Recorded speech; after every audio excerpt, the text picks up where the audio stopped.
पर जी जब हमें गुस्सा आता है, ईर्ष्या होती है या मन दुखी होता है तो सबसे पहले मन में नकारात्मक विचार क्यों? नहीं, हमें हमें पहले बताओ गुस्सा क्यों आता है। गुस्सा तब आता है, कामा संजायते क्रोधा, क्रोधा स्मृति विभ्रमा, स्मृति भ्रंशात बुद्धिनाशो बुद्धिनाशात प्रणश्यति। जब हम ये कामना करते हैं कि ये ऐसे चले और वो नहीं चलता, कोई भी हो, तो गुस्सा आ जाता है। हमको ये सोचना है कि मुझे कैसे चलना है। जब मेरा बेटा गलत चल रहा हो तब मुझे कैसे चलना है, मेरी पत्नी जब प्रतिकूल चल रही तो मुझे कैसे चलना है। मुझे क्रोध नहीं लाना, बहुत प्यार से, बड़े गंभीरता से, धैर्यपूर्वक हमें समस्या का समाधान करना चाहिए। क्रोध से समस्या बढ़ती है, ना कि समस्या का समाधान होता है। जब हम गुस्सा करते हैं तब हमारे द्वारा कुछ ऐसा हो जाता है जिससे समाधान होने की जगह और हम फैल जाते हैं, प्रपंच में फंस जाते हैं। तो मुझे लगता है उस समय नाम जप करके हमको अपने अंदर की सोच को ठीक करनी होगी। अगर हम अंदर की सोच को ठीक नहीं कर पाए तो जेल जितनी भरी है वो सब इसी में भरी है, काम में या क्रोध में या व्यभिचार में फंसा या हिंसा में फंसा, चोरी में फंसा, इसी में जेल भरी हुई। गुस्सा नहीं संभली, आगे कुछ गलत कर दिया, जेल भोगना पड़ेगा। तो हमें लगता है हम उस समय अपनी सोच को कंट्रोल कर सके, उसके लिए भगवान का भजन है। भगवान के भजन में बहुत बड़ी सामर्थ्य है, बड़ी सामर्थ्य है।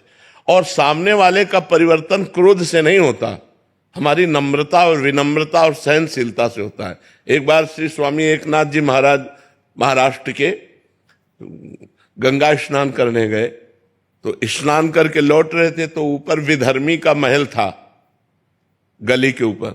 उसने थूक दिया, देखा महात्मा का नहा के जा, तो ऊपर थूक दिया, ऊपर गिरा। वो फिर नहाने गए, वही गली थी, फिर लौटे, फिर थूक दिया, 100 बार थूका। वो 100 बार स्नान करके आए।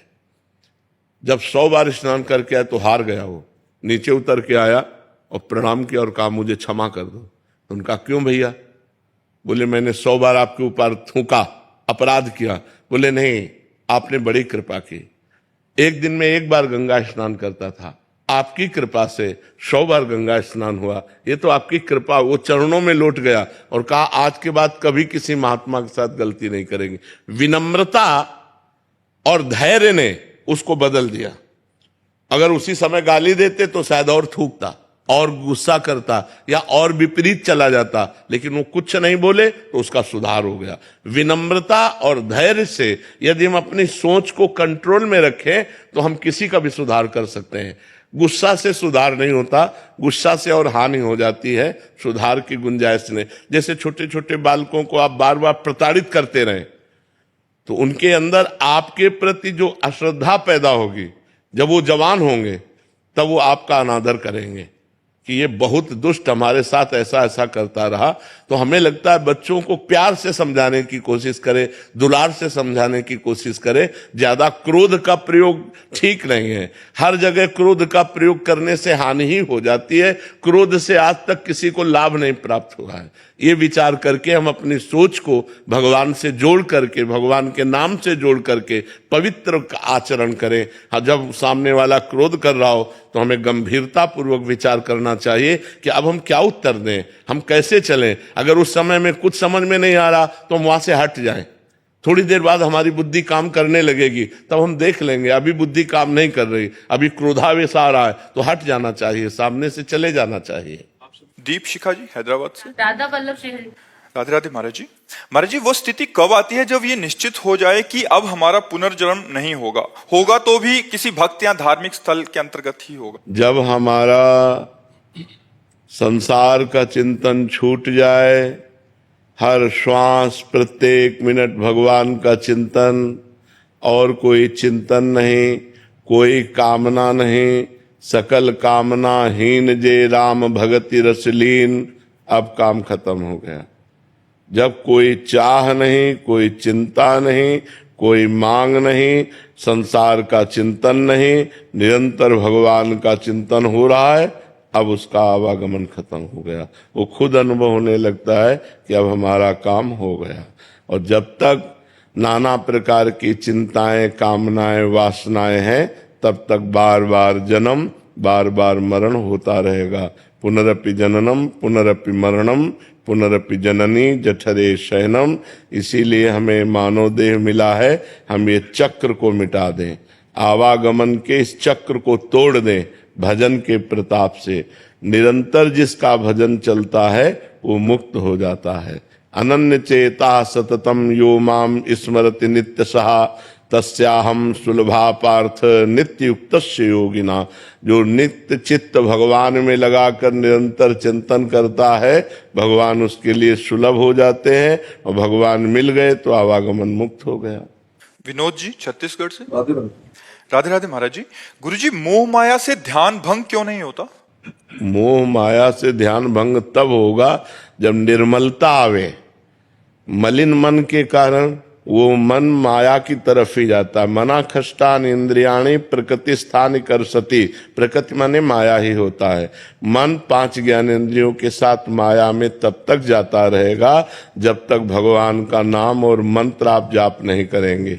जैसे पानी को कहीं भी छोड़ो वो नीचे ही जाएगा, अगर ऊपर चढ़ाना है तो यंत्र की आवश्यकता है, यंत्र की। ऐसे ही मन को कहीं भी छोड़ो तो माया में ही जाएगा, अगर उसे भगवान में लगाना है तो मंत्र की आवश्यकता है।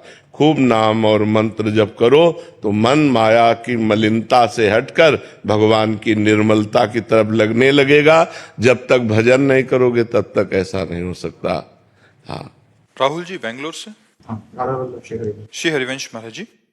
महाराज जी, मेरे जीवन में सबसे जब कठिन समय था तो आपकी कृपा से महाराज जी, आपके उपदेशों ने मुझे बहुत साहस और धैर्य दिया, इसके लिए मैं बहुत बहुत आभारी हूँ। महाराज जी, मेरा एक प्रश्न है कि मैं नाम जप और भजन के पथ पर चलने का पूरा प्रयास करता हूँ और मुझे पता है कि प्रतिकूलताएं आएंगी और हमें उन्हें सहते हुए आगे बढ़ना है, लेकिन फिर भी प्रतिकूलताओं और हतोत्साहित जब हो जाता हूँ, ऐसी स्थिति आती है, तो ऐसे समय में अपने को खुद को कैसे फोकस रखूं और प्रोत्साहित रखूं कि मतलब आगे का मार्ग प्रशस्त हो सके? देखो, जब हम, किसका प्रश्न है, जब हम भगवान से चित्त जोड़ देते हैं तो इस प्रश्न का उत्तर अपने आप मिल जाता है। ऐसा बल मिल जाता है कि हम उनको सह सकते हैं, क्योंकि हम भगवान से जब चित्त जोड़े हैं ना तो हमारा मन आनंदित रहता है। अगर मन आनंदित है तो हम विपत्तियों को रौंदते हुए निकल जाएंगे, अगर हमारा मन आनंदित नहीं है तो फिर हम गिर जाएंगे। और मन आनंदित होगा जब भगवान से जुड़े। तो हम वही बात आपको सिखाना चाहते हैं कि भगवान से जुड़ो, गंदा आचरण मत करो, पाप मत करो, मांस मदिरा का सेवन मत करो, फिर देखो तुम्हारा चित्त कितना आनंदित रहता है। कोई व्यसन ना हो और कोई पाप ना हो और थोड़ा भी भजन होगा तो आपका हृदय आनंदित रहेगा। आप पक्का समझो, भगवदा आनंद से ही हम इन विपत्तियों से लड़ सकते हैं, नहीं तो ऐसी ऐसी विपत्तियां पूछो मत। ये माया इतनी विचित्र है, पूछो मत। भोजन की थाली सामने आई और ढनक गए, कवल नहीं खा पाए, आराम से टहलते जा रहे, पीछे से टक्कर लगा, मर गए। हमारा कब शरीर छूट जाए, हमारा कब क्या घटना हो जाए, इस संसार में कहा नहीं जा सकता। इसलिए मालिक से जुड़े रहो। तो हम विपत्तियों पर तभी हावी हो सकते हैं, भारी पड़ सकते हैं, जब भगवान से जुड़े। नहीं, विपत्तियां हम पर भारी पड़ जाएंगी और हमको गिरा देंगी। आदमी जब निर्णय नहीं कर पाता ना विपत्तियों में, तो सुसाइड जो कर लेते हैं ना, वो विपत्तियों से निकलने का रास्ता सुसाइड सोच लेते हैं, जबकि भारी विपत्ति में फंसा देने वाला है। प्रेत योनि मिलती करने वाले को। तो हमारे ऊपर विपत्तियां भारी ना पड़े, इसलिए भगवान का नाम जप करें, भगवान से चित्त जोड़ें और ये विश्वास करें कि आज दुख आया है तो हट जाएगा, कल हमारे सामने सुख भी आएगा। ऐसा नहीं है जैसे दिन आया है तो रात आएगी, हम तैयारी रखें। अगर रात आ गई है तो परेशान ना हो, दिन आने वाला है। दुख आया है तो सुख आएगा, सुख आया है तो दुख आएगा। ये एक क्रम चल रहा है, मनुष्य जीवन का क्रम है। हमको तैयार रहना चाहिए। जैसे हम रात्रि के लिए बिजली गई तो हम इन्वेटर की व्यवस्था करते हैं, जनरेटर की व्यवस्था करते हैं कि हम अंधेरे से व्याकुल ना हो। ऐसे ही दुख आने वाला है, हम नाम जप करें, दान पुण्य करें, तीर्थ स्नान करें, तीर्थ याटन करें, जिससे हमारे पास पुण्य हो और मैं उस पुण्य बल से विपत्ति को पार कर जाऊं। निहारिका द्विवेदी जी दिल्ली से। महाराज जी राधे राधे। महाराज जी मेरा प्रश्न है कि यद्यपि अत्यधिक भोगों की कामना ना भी हो तो भी कर्मों में कुशलता और सांसारिक रूप से योग्यता और सफलता की इच्छा बनी हुई है। अगर आप इस इच्छा को कर्मों करने में की कुशलता किसे कहते हैं? जिससे मैं अपने सांसारिक जीवन में रहती हूँ तो नहीं, कर्म कौशलम कहते हैं जो कर्म भगवान को समर्पित किया जाता है, जो कर्म भगवान के लिए किया जाता है उसे कर्म कुशलता कहते हैं। और जो कर्म अपनी वासनाओं की पूर्ति के लिए किया जाता है, मान प्रतिष्ठा के लिए किया जाता है, सांसारिक उन्नति के लिए किया जाता है, वो कर्म कौशलम नहीं है। कर्म कुशलता कर्म कौशलम है भगवान को जो कर्म समर्पित किया जाए, जो भगवान के लिए किया जाए, समाज को भगवान मान के किया जाए, उसे कर्म कौशल कहते हैं, कर्म योग कहते हैं। तो आपने कहा मैं कर्म कुशलता से करना चाहती हूं, तो कर्म कुशलता है भगवत समर्पण कर्म, भगवत अर्थ कर्म, भगवान के लिए कर्म करना और उसे बहुत पवित्र भाव से करना। जैसे हम रसोई बनाते हैं भगवान के लिए तो पवित्र भाव से, ऐसे हम जो कर्म, जैसे हम संसार में कोई भी कर्म कर रहे हैं तो संसार का हर कर्म भगवान के लिए है, क्योंकि सृष्टि भगवान की है। हम उसे भगवान का मान के करते हैं और पवित्र भाव से करते हैं और कर्म समाप्ति पर भगवान को समर्पित कर देते हैं। ये हुआ कर्म योग, कर्म कौशलम जो भगवत प्राप्ति कराएगा। तो फिर क्या कहना चाहते हैं? महाराज जी, अगर आप इस इच्छा को करने योग्य मानते हैं तो वो मार्ग बताइए जिससे एक व्यक्ति साधक होते हुए भी सांसारिक कर्म और प्रारब्ध को कर्म और मन की कुशलता से सामना नाम मां मनुष्य युद्ध चे, भगवान ने खुद अपने श्रीमुख से सब कुछ बता दिया है। सर्वदा सर्वकालेषु मां मनुष्य, सर्वदा माने हर समय, सब समय हमें भगवान का स्मरण करते हुए कर्म करना है। राधा राधा कृष्ण कृष्ण राम राम राम, जो काम कर रहे हैं भगवान का स्मरण करते हुए कर रहे हैं। जो हमें पद मिला है, जो हमें कार्य मिला है, मानो आप किसी की बहन है, किसी की बेटी है, आगे किसी की पत्नी बने, किसी की मां बने, जो हमें कर्तव्य मिला उस कर्तव्य को भगवान की पूजा मानकर, सामने वाले में भगवान की स्थापना देख करके कि इसके हृदय देश में भगवान विराजमान है, और वो हम कर्म करें और नाम जप करें तो गृहस्थ में रहते हुए भी भगवत प्राप्ति हो जाएगी। वो कर्म उसे बांधेगा नहीं।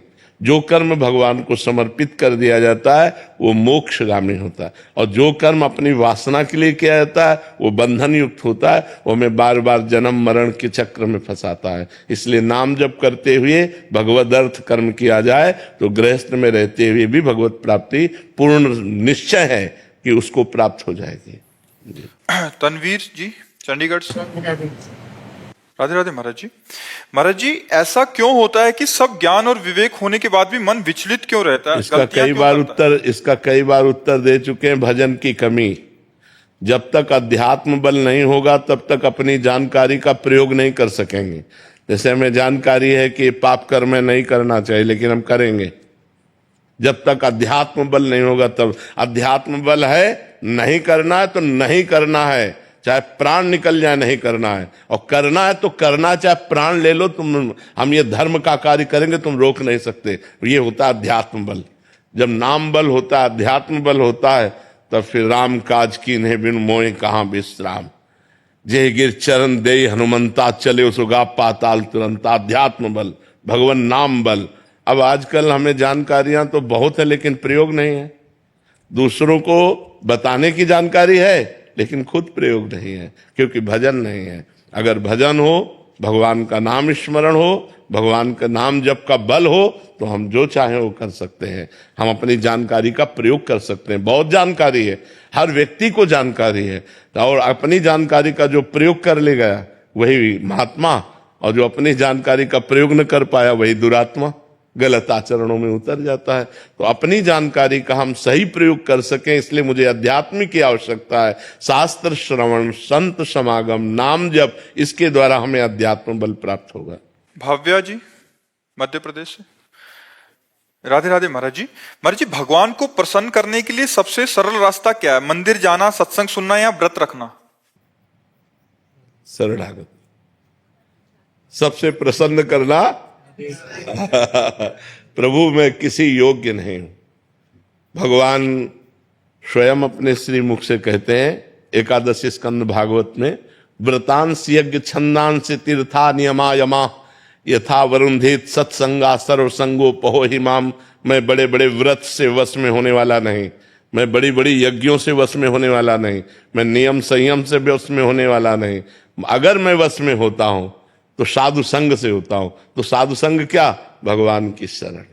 हे नाथ, मैं जैसा हूं आपका हूं। यही भगवान को प्रसन्न करने का सबसे श्रेष्ठ उपाय है, क्योंकि हमारे पास और कुछ नहीं है। जैसे हम कहते हैं भगवान को भोग लगाएं, यार वो पूरी सृष्टि को पवाता है, हम उसको क्या भोग लगाएं। अब हम कहते हैं व्रत उपवास रहने, इतने से क्या होने वाला है। यज्ञ करे तो उन्हीं की वस्तुओं से, दी हुई वस्तुओं से यज्ञ कर रहे हैं। सबसे बढ़िया बात है भगवान की शरण होना। हे नाथ, मैं आपका हूं, जैसा भी हूं पर आपका हूं। हमें ये दावा नहीं है कि मैं आपके लायक हूं, पर नाथ जैसा हूं आपका हूं। प्रभु मैं आपकी शरण में हूं। सबसे बढ़िया बात है। कोटि विप्र बदला गए जाहू, आए शरण तजो नहीं ताहू। भगवान का व्रत है। करोड़ों विप्रों को, ब्रह्म ऋषियों के मारने का पाप लगा हो, फिर भी भगवान की शरण में आ जाओ तो भगवान अपना लेते हैं। भगवान प्रसन्न होते हैं उनकी शरण में जाने से, भगवान की शरणागति। अब शरणागति कैसे हो? फिर उसके लिए है कि प्रथम भगति संतन कर संगा, दूसरे रतिमम कथा प्रसंगा, नवधा भक्ति हृदय में धारण करो तो आत्मसमर्पण हो जाएगा।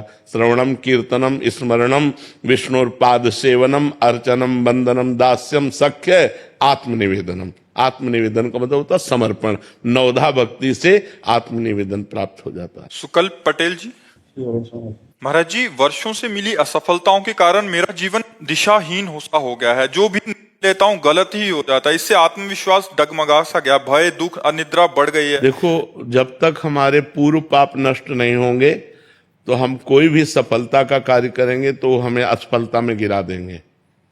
हम बहुत सकारात्मक सोच रखना चाहेंगे, हमें नेगेटिव सोच में पहुंचा देंगे। यह है पाप का परिणाम। और पाप को नष्ट किए बिना हम सुखी नहीं हो सकते। इसलिए पाप नष्ट करने के लिए और भी उपाय हैं, जैसे तीर्थ याटन है, गंगा स्नान है, और भी है। लेकिन सही सटीक पाप की जड़ का नाश कर दे नाम है। नाम संकीर्तनम यस्य सर्व पाप प्रणाशनम। आधा घंटा नाम कीर्तन करो जोर जोर से, और चलते फिरते नाम जप करो, देखो सब पॉजिटिव हो जाएगा। हाँ, हम जो कह रहे हैं नाम कीर्तन करो पहले। भगवान विष्णु का भी 1000 नाम कीर्तन है शास्त्र, लेकिन आधा घंटा कोई नाम कीर्तन करो जो नाम प्रिय हो आपको। हरे कृष्ण श्री राम जय जय, जो भी राधा राधा राधा, खूब जोर जोर से भगवान नाम कीर्तन करो और चलते फिरते नाम जप करो। फिर देख लो आप उसका परिणाम, फिर आप खुद अनुभव करें। लेकिन लंबे समय तक 2-4 दिन किया फिर पाप कर लिया, फिर 2-4 दिन किया पाप किया, वो बात नहीं है। पाप आचरण रोक करके लंबे समय तक करो तो तुम्हारे पाप नष्ट हो जाएंगे, सफलता हाथ लग जाएगी। सबको सफलता क्यों नहीं प्राप्त होती, सबको सुख प्राप्त क्यों नहीं होता, लेकिन सब लोग सुख के लिए ही कार्य करते और दुख क्यों प्राप्त होता है? उसका कारण पाप है। हम पाप कर्म वर्तमान में भी करते हैं और जो भूत में पाप कर्म किए हैं वो परिणाम में आ रहे हैं, इसलिए हम असफल हो रहे हैं, दुखी हो रहे हैं, चिंतित हो रहे हैं। नाम जप करो, बहुत आनंद प्राप्त होगा, बहुत आनंद। हम कह रहे हैं लोक परलोक के सब सुख आपको प्राप्त हो जाएंगे। आप डट के नाम जप तो करो। जैसे लोग कहते हैं कि नाम जप करने से क्या खाना मिल जाएगा, तुम खाना की बात क्या करते हो? अगर भगवान का नाम जप करो तो लोक परलोक सब जगह सुख प्राप्त होता है। जहां पाप नष्ट हुए तो सुख है सुख घेर लेता है। और अगर भाई पाप कर्म करोगे तो पुण्य के प्रताप से ये मिल जरूर सकता है, लेकिन तुम्हारा नाश हो जाएगा। अंत में तुम्हारा नाश हो जाएगा, अंत में तुम जीरो पे होगे, कुछ तुम्हारे पास नहीं होगा। अगर नाम जप कर रहे हो, आज दुखी हो, चिंता मत करो, कल सुखी हो जाओ। हमको भोजन तक नहीं मिले 8-8 दिन, जो आज हम आपको प्रमाण दे रहे हैं कि हम गाड़ी पे चल रहे हैं, तो कल हमको भोजन नहीं मिला। सर्दी में ओढ़ने के लिए कंबल नहीं था, बोरा ओढ़ते थे, टाट समझते ना, जिसमें गेहूं का आटा भरा जाता है, वो बोरा ओढ़कर सर्दी पार करते थे। और आज हम तो आपको क्या बताएं, जब आप समझ लो यही है तो क्या व्यवस्था नहीं होगी? हर व्यवस्था है, राजा बाबू की तरह भगवान रख रहे हैं। तो कल जो था वो जो दुख में था उसमें हम धर्म को नहीं त्यागा, बड़ी कठिनाई से आगे बढ़ते रहे, तो आज वो बात आ गई जो लौकिक और पारलौकिक। ये तो सांसारिक सुख है, लेकिन भागवतिक सुख हम तुम्हें बता भी नहीं सकते कि कितना भगवान हमें आनंद देते हैं। इसलिए नाम जप करो, चिंता न करो, सफलता चरण चूमेगी यदि भगवान की शरण में हो और भगवान के आश्रित हो। विदुषी जी कनाडा से। राधे राधे महाराज जी। महाराज जी आपके चरणों में कोटि कोटि नमन। महाराज जी जब से आपके श्रीमुख से राधा नाम की महिमा सुनी है, निरंतर नाम जप करने का अभ्यास कर रहे हैं और सभी सत्कर्मों को प्रभु को समर्पित करना भी शुरू कर दिया है, तो आपकी कृपा से हृदय में आनंद की अनुभूति तो होने लगी है, परंतु गुरुदेव भगवान के प्रकट साक्षात्कार के लिए क्या निरंतर नाम जप ही करते रहें या गुरु मंत्र लें प्रभु के साक्षात्कार के लिए? अब जैसा आगे होना होगा भगवान आपको खुद प्रेरित कर देंगे। अभी आप जैसे चल रहे हैं वैसे चलते रहिए। भगवान को प्रेरित करना होगा ना तो आपके अंदर विकलता हो जाएगी कि मुझे सदगुरु मिले, मुझे मंत्र मिले, मुझे उपासना मिले। अभी जैसे चल रहे हो आप वैसे चलते रहिए। गुरुदेव शाम सदाशिव से शुरू हुआ था ये सफर और राधा नाम ने अपने आप ही। हाँ, भगवान शिव की कृपा से ही यात्रा राधा रानी तक पहुंचती है। अपने जीवन की भी यात्रा शिव से ही प्रारंभ हुई और शिव में ही है, और वो राधा रानी में जो पूरा भाव आया वो शिव कृपा से ही है।